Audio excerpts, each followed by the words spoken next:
Today, as we gather to commemorate another Independence Day, I find myself filled not with pride, but with a deep-seated frustration.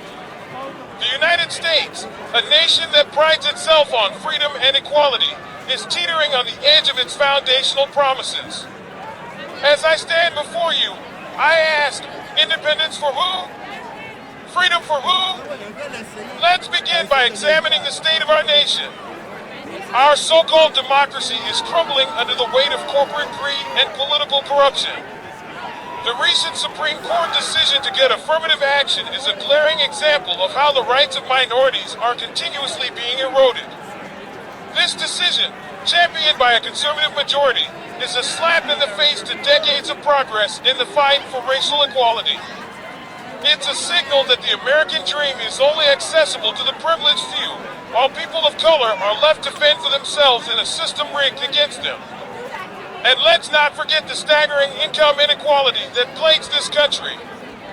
The recent revelation that the top 1% now owns more wealth than the entire middle class combined is not just an economic issue, it's a moral failure.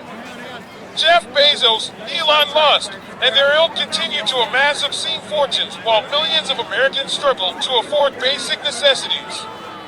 This is not freedom, this is feudalism. Our so-called representatives in Congress are bought and paid for by these billionaires, ensuring that any attempt at meaningful economic reform is dead on arrival. Meanwhile, our healthcare system is a travesty. Despite the pandemic revealing the glaring weaknesses in our public health infrastructure, little has been done to address the systemic issues. Millions remain uninsured, and those who do have insurance face exorbitant costs for even the most basic care. The pharmaceutical industry continues to gouge prices for life-saving medications, with insulin being a prime example. How can we call ourselves a civilized nation when we allow our citizens to die because they can't afford their medicine?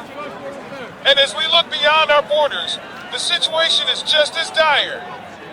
The global climate crisis, driven by the insatiable greed of multinational corporations, is reaching a tipping point. Recent reports from the United Nations indicate that we are on track to surpass 1.5 degrees Celsius of warming within the next decade. This will lead to catastrophic consequences, rising sea levels, extreme weather events, and mass displacement of people.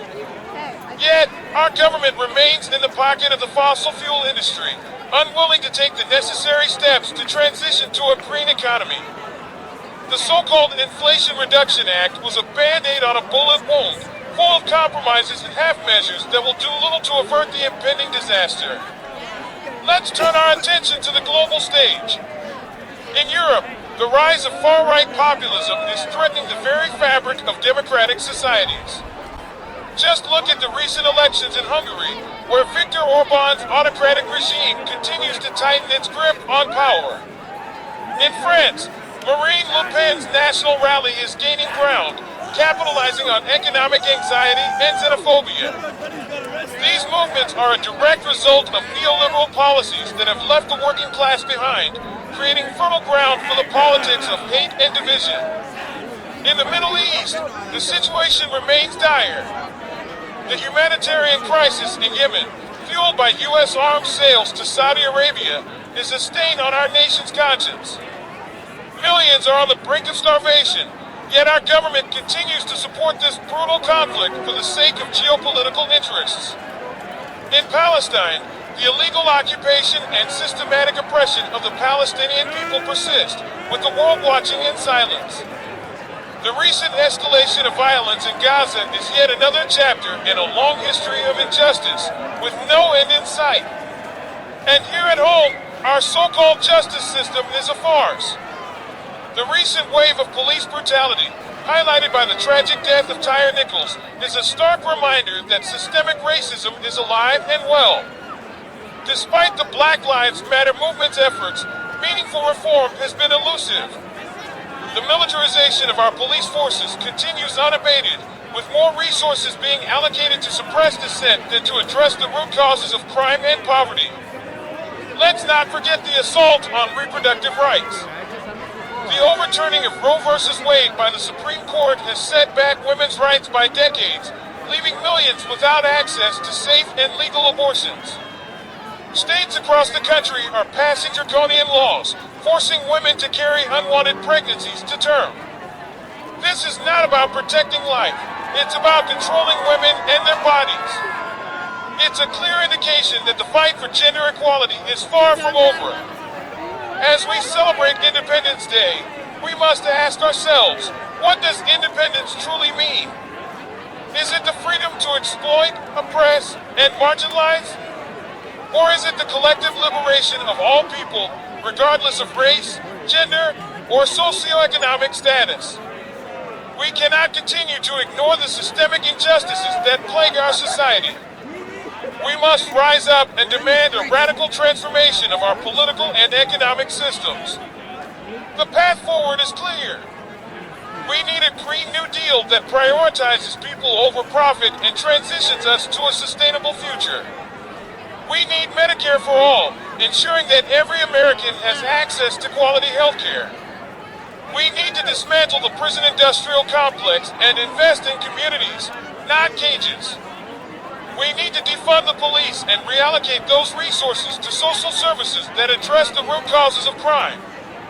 We need to end our imperialist foreign policy and stand in solidarity with oppressed peoples around the world. As we gather to celebrate this day, let us remember that true independence is not given, it is fought for. It is time to rekindle the spirit of revolution and demand a better world for ourselves and future generations. The fight for justice, equality, and true freedom is far from over. And so, I call upon each and every one of you to join me in this struggle. Together, we can build a nation that lives up to its ideals, where independence is not just a privilege for the few, but a reality for all. On this day of our great nation's independence, I stand before you, not to celebrate, but to mourn what we have lost. What we, the rightful stewards of this land, have let slip through our fingers.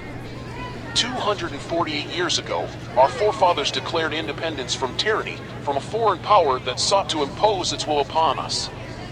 They fought for freedom, for the right to govern themselves, for the right to live by their own rules. And today, we find ourselves in a situation eerily similar, but the enemy is not across the ocean. It's right here, in our own backyard. Look at our country now. Just look at it. We are awash in a sea of moral decay and political corruption. The principles this nation was founded on are being trampled on every single day. The mainstream media, the so-called Fourth Estate, is nothing more than a mouthpiece for the radical left. They twist the truth, manipulate facts, and push their agenda on the unsuspecting public. Take a look at the current state of our economy. Inflation is out of control. Gas prices are sky high, and the cost of living is unbearable for the average American. And yet, the Biden administration continues to print money like there's no tomorrow, driving us further into debt. They call it Build Back Better, but all I see is a nation being built back into the ground. And what about our southern border? It's a joke. Every day, thousands of illegal immigrants pour into our country, bringing with them crime, drugs, and disease. Our resources are stretched thin, and our communities are suffering. But instead of addressing this crisis, our government is more concerned with virtue signaling and pandering to the woke mob. Let's not forget the latest fiasco in Ukraine. Billions of our hard-earned tax dollars are being sent overseas to fund a war that has nothing to do with us. Meanwhile, our veterans are sleeping on the streets, our schools are falling apart, and our healthcare system is in shambles. We are being bled dry by globalists who care more about their own power and profit than the well-being of the American people. And then there's the ongoing erosion of our Second Amendment rights. Every time there's a shooting, the left uses it as an excuse to push for more gun control. But we all know the truth. Gun control is not about safety, it's about control. It's about disarming the populace so that we can't defend ourselves against a tyrannical government. Look at the state of our cities. San Francisco, New York, Chicago, they're all war zones. Crime is rampant, businesses are fleeing, and law-abiding citizens are left to fend for themselves. The radical left's policies of defunding the police and coddling criminals have turned our once great cities into hellholes. And what about our children? They are being indoctrinated in schools with leftist propaganda. Critical race theory, gender ideology, it's all designed to brainwash them, to turn them against their own country, their own families. We are raising a generation of victims, of people who are more concerned with their feelings than with facts, with entitlement rather than hard work. And let's not forget the global stage. China is rising, flexing its muscles in the South China Sea, threatening Taiwan, and stealing our intellectual property. And what does our government do? They appease, they bow down, they sell out our future for cheap goods and political donations. Our allies no longer trust us, and our enemies no longer fear us. The once great United States is now a laughingstock on the world stage.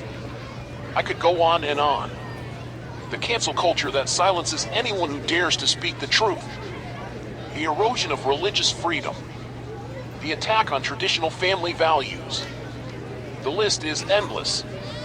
But today, on this Independence Day, I refuse to give up hope. I refuse to believe that all is lost. Because I know that there are still true patriots out there, people who love this country as much as I do, people who are willing to stand up and fight for what is right.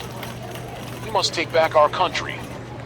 We must reclaim our sovereignty, our freedoms, our way of life. We must elect leaders who will put America first, who will secure our borders, who will restore law and order, who will protect our rights.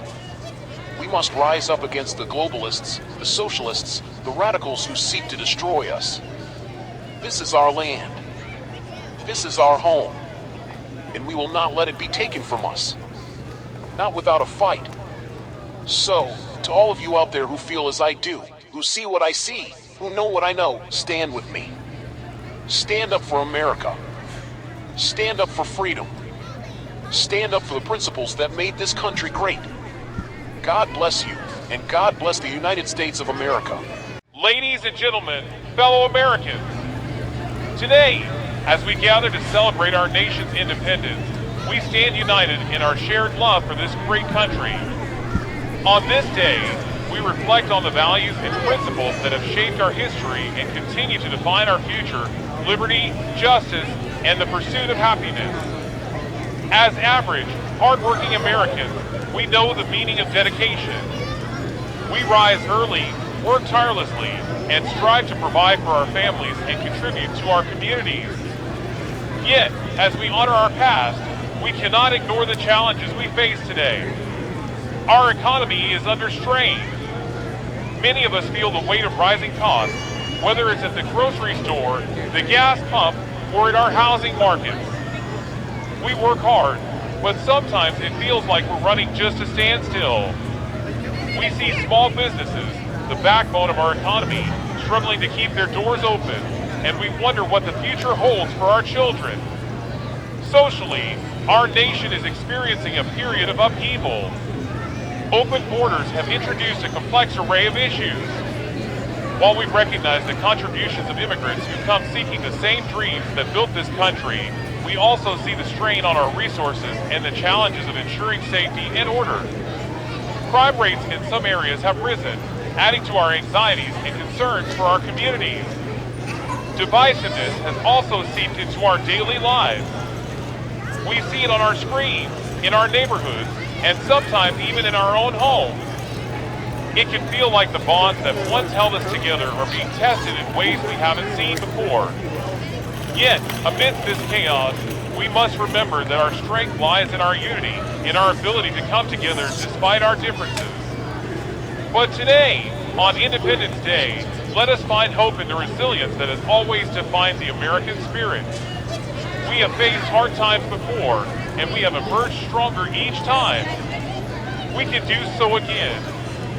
Let us look to our communities and see the good that exists, the neighbor who lends a hand, the teacher who goes the extra mile, the small acts of kindness that remind us of our shared humanity. As we light our fireworks and celebrate with family and friends, let us renew our commitment to the ideals that make this country great. Let us work together to overcome our challenges, to build a future where every American can thrive. Today, let us celebrate not just our independence, but our interdependence, knowing that together, we can navigate through these turbulent times and move towards a brighter tomorrow. Happy Independence Day, and God bless America.